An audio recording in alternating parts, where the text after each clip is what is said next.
Dear Mr. Dutko, I have to admit, I haven't actually listened to your show, like a full segment, let alone an entire episode, because who has time for that, in quite a long time. Every now and then I'll tune in, and then about 5 minutes I get so frustrated because of the fact that you lie continually, day in and day out, misrepresent what you're talking about, and like I said, flat out lie, that it's very frustrating. And since you won't let me call in anymore, and you've also blocked me on your Facebook page, I have no way of correcting you.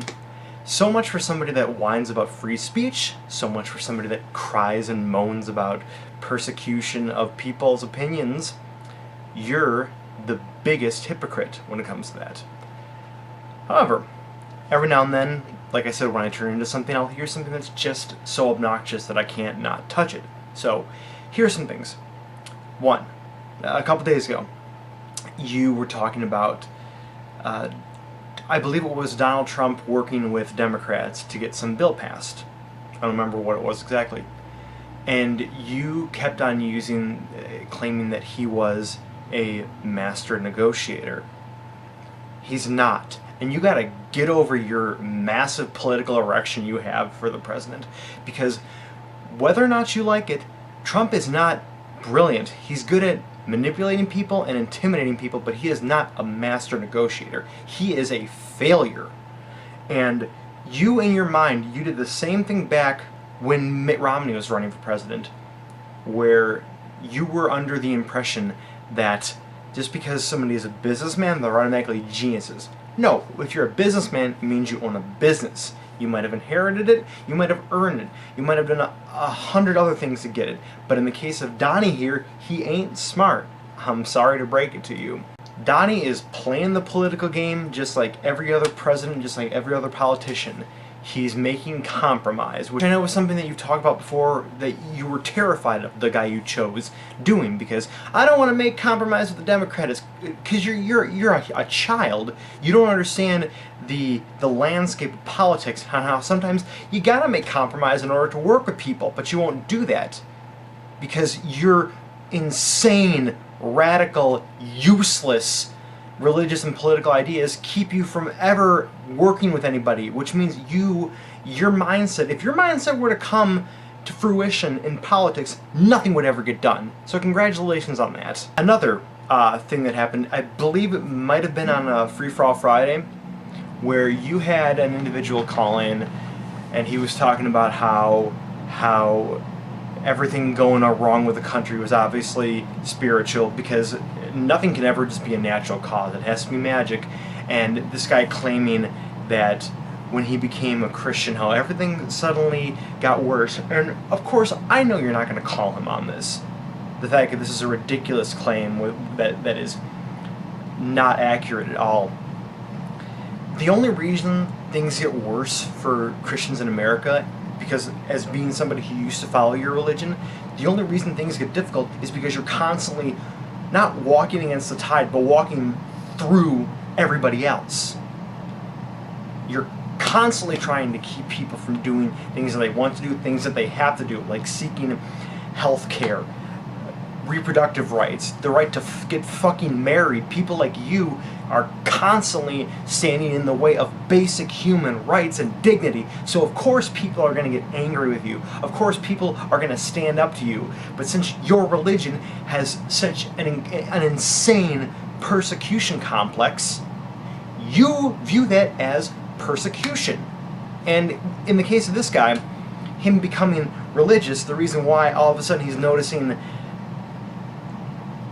people having issue with him is because whether or not he had those ideologies before he became religious, or whether or not he felt like he had to adapt them because for some reason in America the right wing is automatically connected with Christianity, he adopted those things, so naturally people are going to criticize him. It's another thing, is criticism of evangelical Christianity and conservatism is automatically viewed as discrimination, as persecution. But any instances of actual discrimination or persecution, like racism, no, it's all in your mind. It's race baiting. Just ridiculous, because it's a narrative you got to serve, and anybody bringing up anything like that, you're gonna bolster up.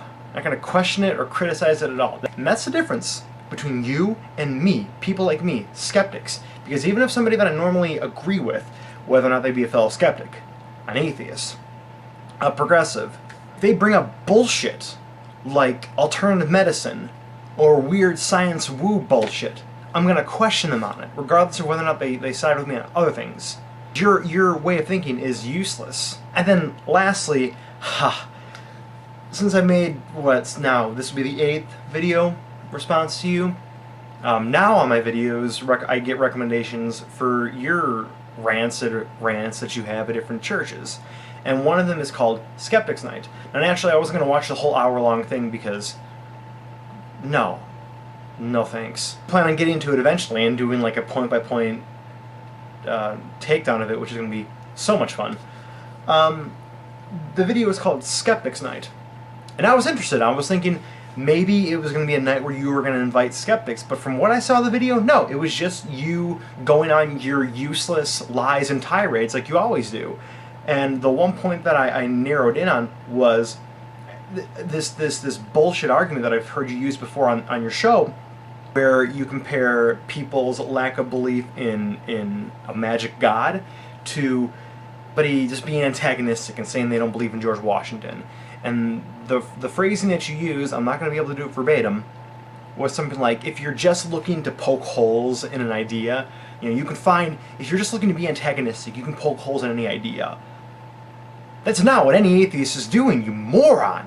Me, as somebody who lacks faith in a god, I have been unconvinced. I don't see the utility in it. Sure, if I was born 200 years ago, where we don't know the fundamental workings of the universe like we do now, maybe I'd find a use for him. But we've figured out so much, I don't see the utility in it. And so I abandon it, because people like you and other apologists have utterly failed when it comes to demonstrating your claim. Because you don't get to ask a question of like, oh, how did the universe start? Well, we don't really have a 100% concrete answer. Oh, I'm going to inject my idea into it. Not having an idea is not proof for your personal belief. Come to terms with that. You'll have a much better time. But I know you won't. Just seeing this speech has demonstrated has further demonstrated to me just how disingenuous you are when it comes to talking about these things, because you will not portray the opposing viewpoint in the proper light. I'm going to try and do that. When I portray you, I'm going to portray you as a liar. Because, like I said, I can demonstrate times where you've lied or you've just been willfully ignorant, which are both terrible and not are not things that should be the cornerstone of a man like you that claims to be about facts and science and logic, because you're not. You're about promoting an agenda for people that are desperate for validation, and that's it. Own up to your lies.